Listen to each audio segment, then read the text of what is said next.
आव्हान केलं होतं, रुसवे फुगवे सोडा, मराठी माणसासाठी एकत्र या, असं त्यांनी आव्हान केलं होतं. तुम्ही तुमच्याच नेत्याचं आव्हान पाळलं नाही का? मराठी माणसासाठी, मराठी माणसांसाठी तुम्ही जर भांडत असाल तर तसे चेहरे पण गेले पाहिजे ना सभागृहामध्ये. तसे चेहरेच नसतील, ज्या सीट न निवडून येणाऱ्या असतील त्या जर तुम्ही देत असाल तर कसं काय होणार? तुम्ही हे वाक्य बरोबर बोलताय की मराठी माणसासाठी मराठीसाठी करताय तुम्ही, पण तेच चेहरे जे भांडणार आहे मराठी माणसासाठी, जे जाऊन करणार आहे, ज्यांना अनुभव आहे, त्या लोकांना तुम्ही पुढे पाठवणार नसाल, त्यांना चर्चेमध्ये सहभागी करणार नसाल तर ते हे होणारच आहे ना. पण हा निर्णय घेणं कसं होतं तुमच्या तुम्हाला काही मेसेज आलाय का किंवा काही फोन वगैरे तुम्हाला मनधरणी करायचा काही प्रयत्न झाला का? कारण की संतोष धुरी कुठल्याही प्रकारचा नाही, कुठल्याही प्रकारचा नाही, कुठल्याही प्रकारचा नाही, मनधरणीपणा नाही किंवा कुठलं बोलवणं नाही की तुम्ही या वगैरे. संदीपजीने एक निरोप दिला की साहेबांनी तुला बोलवलंय, त्याच्यानंतर काल बोलवलेलं आणि नंतर निरोप परत आला की उद्याचे कॅन्सल, आजची कॅन्सल झाली, उद्या बोलवणार आहे. या सगळ्यामुळे कुठेतरी पक्ष संपवण्यासाठी राज ठाकरे सोबत फिरत नाही असं म्हणायचं काही, कारण काल देखील सोबत दौरे करणार होते, मात्र काल देखील सोबत दिसले नाही, त्याच्यामुळे कुठेतरी हे दुसरी कटोता दिसते आणखी परत येते. हे आता तुम्हाला जास्त माहिती माझ्यापेक्षा, तुम्ही लाईन उचलण्यामध्ये एक्सपर्ट आहात. वरळी भागामध्ये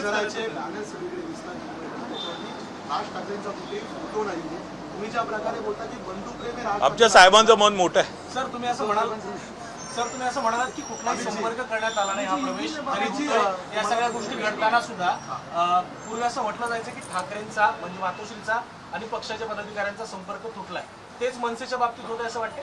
नक्कीच. हिंदी हिंदी हिंदी हिंदी हिंदी हिंदी करतो.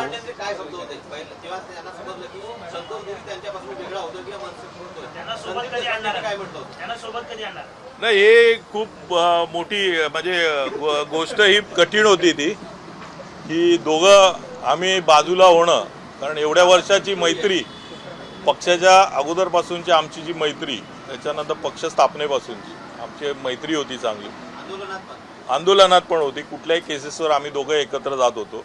परंतु ज्या वेळेला हा निर्णय मी त्यांना सांगितला, मी निर्णय की मला निर्णय घ्यावा लागणार म्हणून, तेव्हा त्यांनी मला खूप समजवलं की बाबा तसं करू नको म्हणून. त्याच्यानंतर मग शेवटी तुम्ही बघितलं असाल की 4-5 दिवस मी लांब गेलो त्यांच्यापासून, तेव्हा कुठे हा निर्णय मी घेऊ शकलो. एक शेवटचा प्रश्न घेतो, साहेबांचं मन मोठं आहे, साहेबांचं मन मोठं आहे, मग तुमच्या मनाचं काय तिथे विचारणा केली नाही का? अहो, एका ठिकाणी मन मोठं आहे, एका ठिकाणी मन कोतं आहे, त्याला काय करणार? Plus negative is equal to काय होतं, तसं झालं, सगळं निगेटिव्ह झालेलं आहे. संतोष धुरी तुमच्यासाठी हा निर्णय घेणं, कारण तुम्ही 2007 पासून सोबत आहात, किती केसेस घेतल्या, दिवाळीत देखील तुम्ही तुरुंगवास भोगलेला आहे संदीप देशपांडे यांच्यासोबत. हा निर्णय घेणं तुमच्यासाठी कितपत कठीण होतं, आव्हानात्मक होतं? नाही, एकदा त्यागाची कुठतरी कदर केली गेली नाही असं वाटतंय का? नाही, कसं आहे की त्यांनी जर एवढं कठीण मन करून जर आम्हाला हे केलं असेल तर मग आमची पण तयारी आहे ना. सर, 2 प्रतिक्रिया आलेल्या आहेत. एक मनसेमधून जी यशवंत केले यांची प्रतिक्रिया आली की आमच्या पक्षाचं नुकसान झालेलं आहे तुमच्या जाण्याने, पण दुसरीकडे स्थानिक ठाकरे गटाचे आमदार बाजूचे दादर माहीमचे महेश सावंत म्हणतात की 5 पैशाचा फरक पडणार नाही घरी गेले. कसं आहे, तो खूप मोठा आमदार आहे आणि मला वाटते त्याला शेवटची टर्म आहे त्याची, तो आता पैसे गोळा करतोय.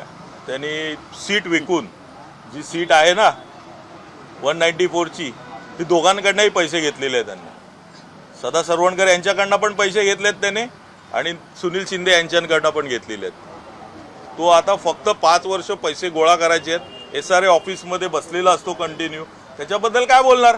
लोक ते सांगतायत तिकडे हा आमदार झालाय पण फोन नाही कोणाचे उचलत, काय ना, भेटत नाही कोणाला, त्याच्याबद्दल काय बोलणार? हिंदी हिंदी हिंदी हिंदी आज संतोष धुरी जो महाराष्ट्र नवनिर्माण सेना के वर्ली के विभाग प्रमुख थे और महाराष्ट्र नवनिर्माण कर्मचारी कामगार सेना के महाराष्ट्र के वो महामंत्री, सरचिटनी, जनरल सेक्रेटरी थे,